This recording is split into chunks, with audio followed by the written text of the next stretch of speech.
俄罗斯曝光，德国正在计划在乌克兰部署金牛座导弹，但德国总理是矢口否认。自从去年开始，乌克兰就不断要求北约向乌援助金牛座，但德国却屡次婉拒了。该导弹对于乌克兰来说到底有什么意义？德国纠结的根源在哪里？今天大兵和各位一起聊聊这些问题。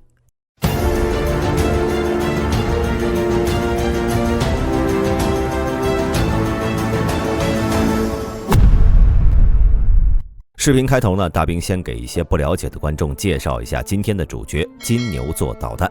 这是一款德国和瑞典联合研制的空射型巡航导弹，射程达到了500公里，从基辅出发，足以覆盖整个俄乌前线。该导弹采用了雷达光电联合制导，其预定目标主要是硬化的掩体、通信指挥设施以及其他不会动的，比如港口、桥梁、弹药库等高价值目标。与它竞争的是英国的风暴阴影巡航导弹，在性能上基本持平。在去年5月份，继英国向乌克兰提供风暴阴影后，乌克兰又向德国提出要求，要他们为乌克兰提供金牛座巡航导弹。然而之后的2个月内德国国防部长鲍里斯、德国总理舒尔茨不会向乌克兰提供这种武器。根据德国国防部的说法，他们拒绝乌克兰的要求原因是不想让乌克兰攻击俄罗斯本土。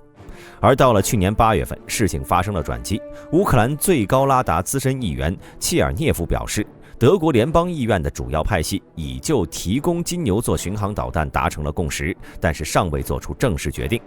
而等到了今年2月22号，德国联邦议院举行投票时，戏剧性的一幕又发生了。投票结果以480票反对、182票赞成，否决了向乌援助导弹的这项决议。正当所有人以为援助导弹这件事已经告吹时，3月5号，俄罗斯媒体曝光了一段录音。录音的内容是几位疑似德国军官的人正在讨论在乌克兰秘密部署金牛座导弹。根据德新社报道，在泄露的音频中，可以听到包括德国空军司令格哈茨在内的4名军官在与国防部长鲍里斯会晤之前讨论金牛座导弹在乌克兰的部署方案。军官们随后表示，只有在德国士兵的参与下，金牛座导弹的交付和部署才有可能。同时，他们还表示，训练乌克兰士兵自行部署金牛座是可能的，但这需要几个月的时间。消息一出，德国总理舒尔茨立刻称，这是俄罗斯对德国的信息战，他们企图用这段录音来分裂德国。但对于向乌克兰提供金牛座一事舒尔茨保持了和之前相同的观点，即暂不考虑在乌克兰部署金牛座巡航导弹。想必看到这里大家都十分疑惑，既然乌克兰已经有了风暴阴影导弹，为什么还对金牛座如此渴求？两枚性能相近的巡航导弹到底有什么区别？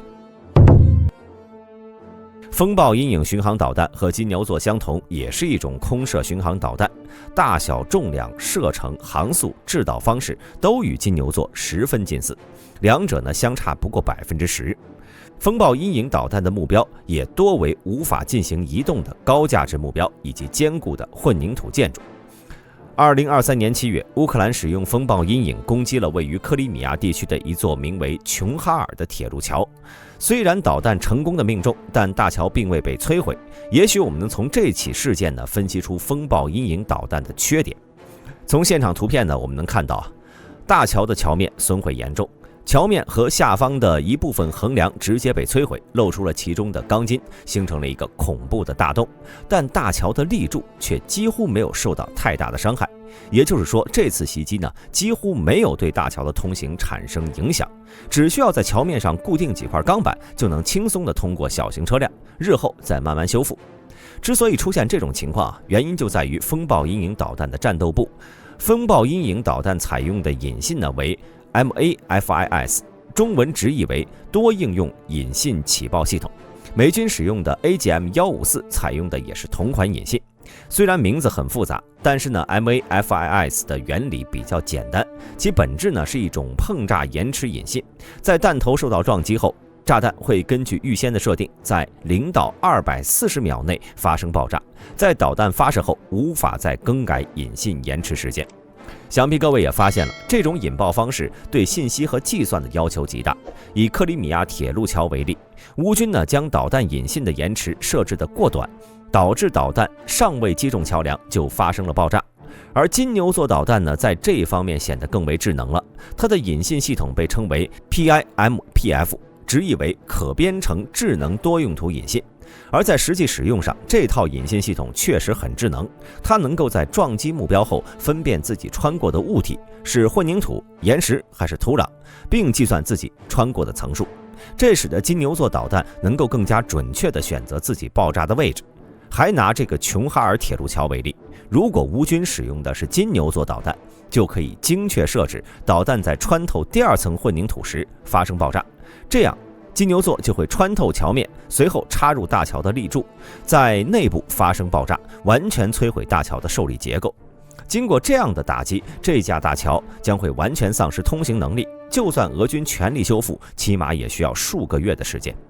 这种设计在海战中也十分有效。由于舰船内部有着大量的防水舱，如果使用风暴阴影的碰炸岩石引信，爆炸的位置和深度难以保证。而金牛座就能通过预设层数，让其精准地穿透隔板，在动力室、炸药库等关键部位发生爆炸，最大效率地利用其爆炸后效。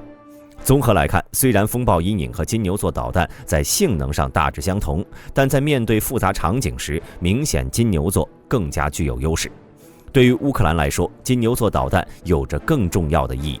现在俄军掌握了战场主动权，而且每天都能取得一定的战果。乌克兰急需要一种能够扭转战局的武器，但我们都知道，北约对乌克兰的援助不是无底线的，否则在开战之初 F-35就该出现在俄乌战场了。而去年5月，英国率先向乌克兰援助了风暴阴影，这无疑拔高了对乌军援的上限。这使得乌克兰认为他们有可能获得性能更加优秀的金牛座导弹，毕竟两者的性能十分近似。获得金牛座对于乌克兰来说有2个显而易见的好处。首先是补充乌克兰贫乏的武器库。目前英国向乌克兰援助的风暴阴影导弹数量不明，但媒体估计是在30到60枚左右。法国之后又向乌克兰援助了50枚，也就是说，乌克兰如今只获得了100发左右的远程空射巡航导弹。在长达2年的消耗战中，这些导弹可能已经被消耗殆尽了。因此，乌克兰继续另一种武器来增强它对俄罗斯基础设施的攻击能力。而另一个好处一旦是获得金牛座导弹后，乌克兰对俄罗斯的威胁性就不能同日而语了。从2022年开始，俄罗斯就多次对乌克兰首都基辅进行袭击，尤其是在去年11月开始，俄罗斯使用大量无人机袭击基辅城内的民用设施，袭击频率几乎达到了1天1次。乌克兰当然进行过报复，在去年12月，乌克兰袭击了位于克里米亚的黑海舰队港口；今年2月，乌克兰就使用无人机袭击过位于黑海口岸的俄罗斯炼油厂。但从结果来看，由于乌克兰武器的精度和威力不足，乌克兰对俄罗斯造成的损失远不及俄罗斯对乌克兰所做的。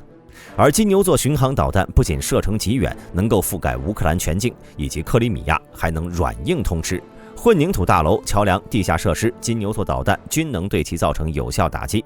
在冷战时期，苏联在克里米亚地区的地下设置了大量导弹发射设施，甚至是核武器库。如果乌克兰能够对俄罗斯地下的洲际导弹仓库产生实质上的威胁，俄军势必要部署更多的防空部队来保护重要的军事和基础设施。但金牛座导弹除了性能优秀外，还有很强的隐身能力。再联想到俄罗斯防空部队能击落2架自家的 A-50预警机，大兵就很怀疑他们能否对金牛座导弹形成有效的防御。如果德国真的向乌克兰援助金牛座导弹，那么克什大桥被炸也许会再次上演。聊了这么多，想必各位心里又冒出一个新的问题：既然金牛座这么强，为什么德国迟迟没有选择向乌援助该武器？德国到底在纠结什么？其实德国选择不援助金牛座导弹，原因用一句话就能说完，那就是不想和俄罗斯直接发生冲突。说到这里，大家可能有些奇怪，德国是欧洲对乌军援最多的国家，除了各种装备，连豹2这种主战坦克也早就送上了战场。